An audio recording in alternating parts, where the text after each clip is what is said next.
Today, we're digging into social media success and failure, and we're talking ways to schedule our lives so we don't meet burnout. Author and podcast host Susie Moore is here today. She's been an advice columnist on Oprah, Cosmopolitan, Good Morning America, and more. And she's the author of Let It Be Easy, Simple Ways to Stop Stressing and Start Living.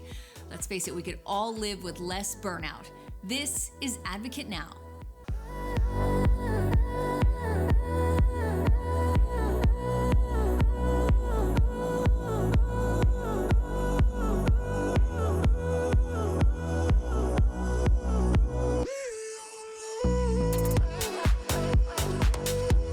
Susie, so great to have you with us. Thanks so much for joining us. Well, first, let's start out by giving social media its due credit. How can it be an incredible resource for connectivity?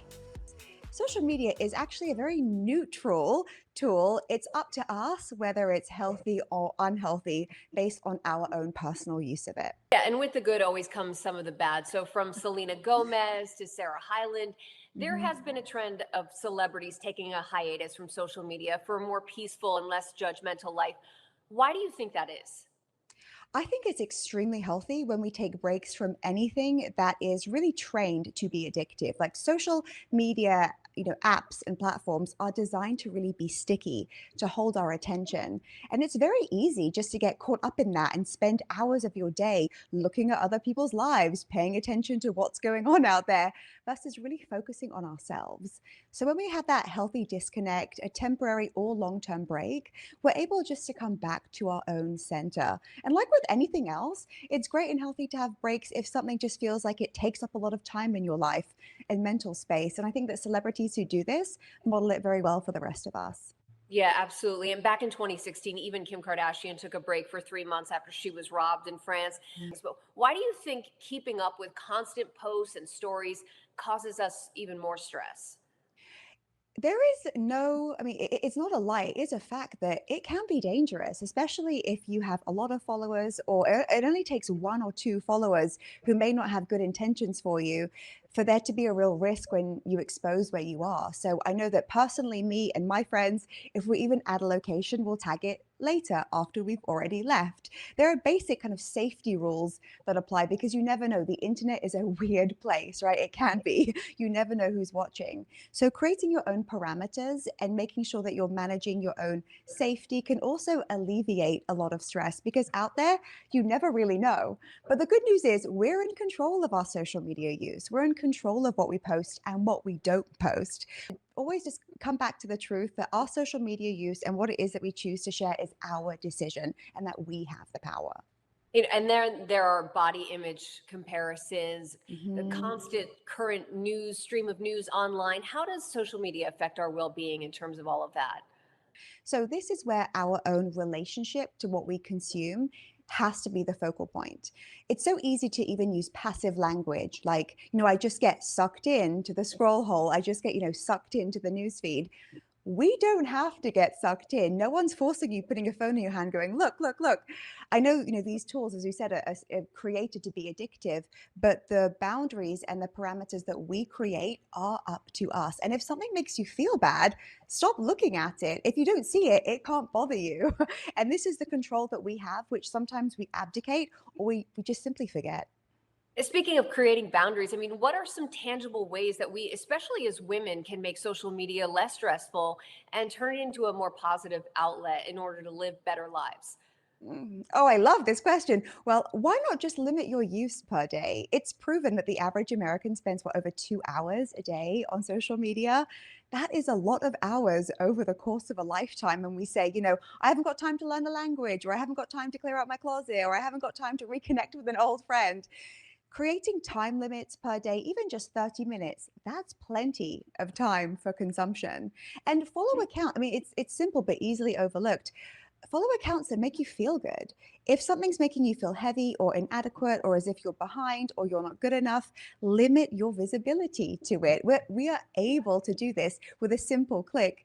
And I personally only want to follow accounts that uplift me, that make me laugh. And I enjoy social media as a tool for entertainment, and sometimes even learning new skills and seeing what my friends are up to.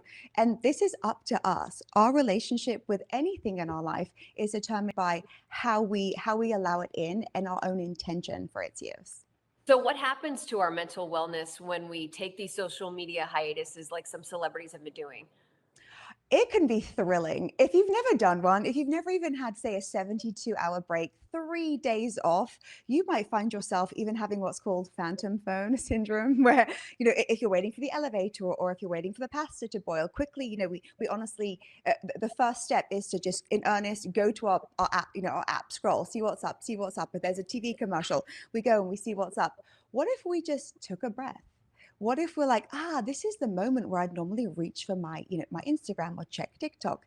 Instead, I'm gonna take a breath, be present, and maybe even think of something you're grateful for in that moment, like warm air, like your comfy sofa, like the lovely dinner you have planned that evening, like, noticing your dog sleeping on the carpet.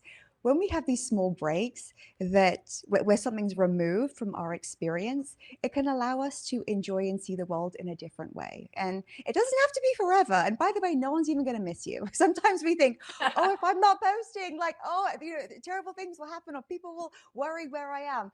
Whenever I've had breaks, no one's even noticed. And do you even notice if someone has a break?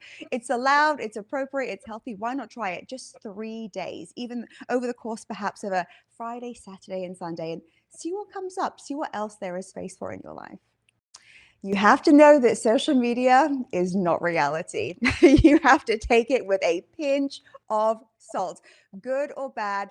Pictures of vacations, pictures of what people are purchasing, pictures, oh my gosh, private jets, we see it all. Remember that is like really a 5% window into that person's life. It is the best part. It's highly skewed.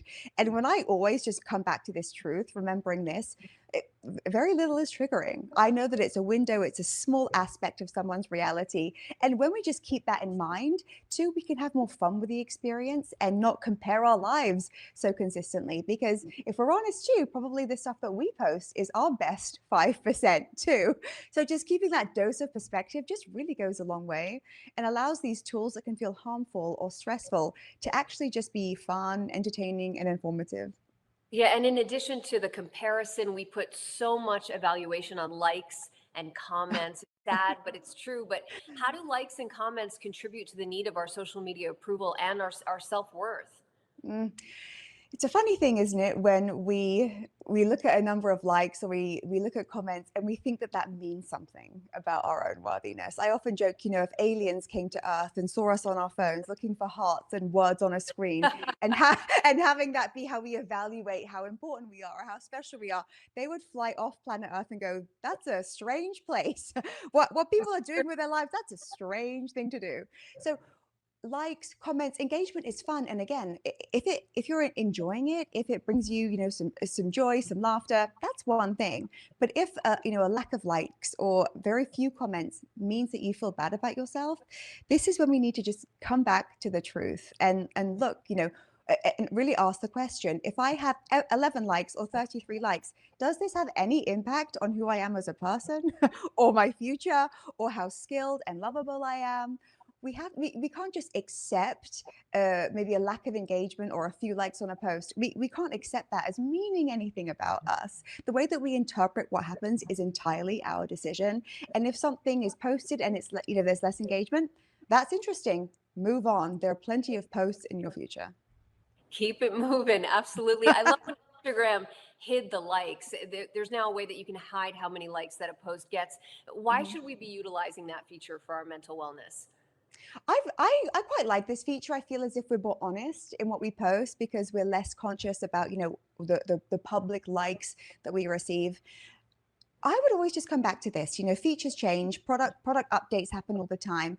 Choose and select what makes you feel good. If you like looking at your likes, if that data feeds your business, for example, and you know that people are really engaged in this one topic, maybe less in another, that's just useful data. So when you come back to this, you're allowed to just be far more lighthearted about all of your interaction on social media, counts or no counts. It's entirely up to you, but it can be nice. It can be a nice break and refreshing to be able to eliminate the count if that does stress you out. Amazing. Such great information. Susie, thank you so much. And for more wellness advice, tune into Susie's podcast, Let It Be Easy with Susie Moore. Susie, thanks so much for joining us.